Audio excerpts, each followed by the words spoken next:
man su tanku suvažinėtos kojos, žemiau kelių. Abi kojos, viena stipriau kairė, dešinė gal tik viena vieta.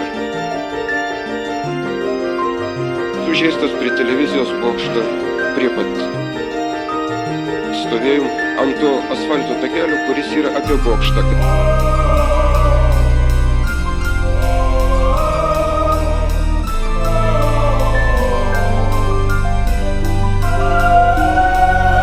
Kadangi iš pradžių stovėjom prie langų arti, bet kaip pradėjo šaudyti iš patrankų tuščiais sviediniais, tada pradėjo byrėti stiklai ir kad nesusižeistų žmonės, paėjo iš pradžių šiek tiek nuo langų, o paskui toliau, kad nuo aukštai krentantis yra toks išplatėjimas, nuo ten krentantis stiklai nesužeistų. Ačiū, nieko, taip suleidau vaistų, tai ką. Dar prieš operaciją tik padarė rentgeno nuotrauką. Antanas Jonas.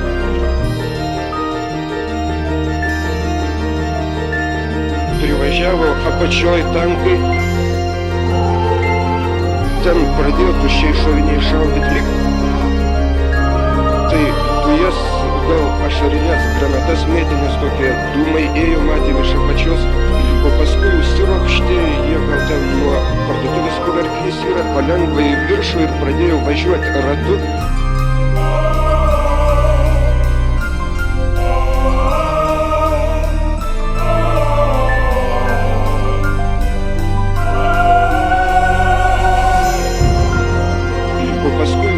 Jie gal ten nuo parduotuvės kuverklis yra, palengva į viršų ir pradėjo važiuoti ratu apie bokštą ir bėgo vieni kareiviai ant tankų šarvučių, ten gal bėga visai pagal šimą kiti žmonės ir paskui kažkaip į minę pradėjo. Irgi nežatikėjau, kadangi pirmąsyk pagalvojau, gal ten tas pulkininkas turi šaudyti.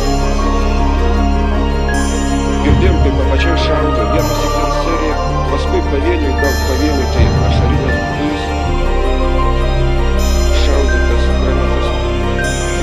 Aš jau, kada tankai tratinas ant kojas, nebelabai jau, kad šaudytų, gal šaudė, gal ne, tik tai norėjau skais greičiau nuvažiuotų ant kojų. Taip užvažiavo, pabuvo ir greta buvo senyva moteris. Savo po manim ir dar keli vyriškai, gal kokie 4 mes turėtume čia būti.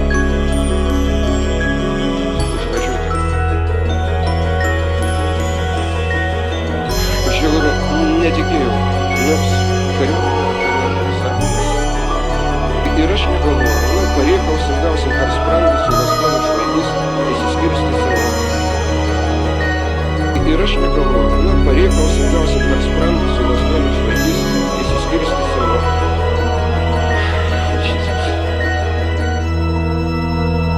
Na, žinot, kažkaip aš nesu iš tų drąsiųjų, bet kai tankas tas pradėjo važiuoti, žmonės dar pastebėjau, kad vienas užmetęs kepurę ant tanko stebėjimo angos. Ir aš taip iš priekio lyg tai atsistojau čia, gal jau stovėsiu ar eisiu prieš jį, bet kažkaip žioplai pasitraukiau į pakraštį, kur vikšrai yra. Ir jau kai sugalvojau, kad reiktų bėgti, kažkaip nebėra kur bėgti. Ar kojos užkliuvo už to bordiurėlio tokio nuo asfalto į pievą ir rodyt iš priekio, o jis bendrai tai iš vietos gal ir nemato visą. Šeima Vilnių, Šeškinė, žmona, 5 vaikai. Nuo 4 sūnus ir duktė. Nu, tikiuosi čia, sakytum, kaip ir eilinė autoavarija, žmonėm blogiau. Negalvojau, kad taip galėtų būti, kad toks neišprovokuotas. Mes nebuvom nieko ginkluoti, dainavom. Kaip sakant, prieš tai dar pašokom, padainavom, na, atvažiuos, neatvažiuos, tokie nerviniai. Ne, man su tanku suvažinėtos kojos, žemiau kelių.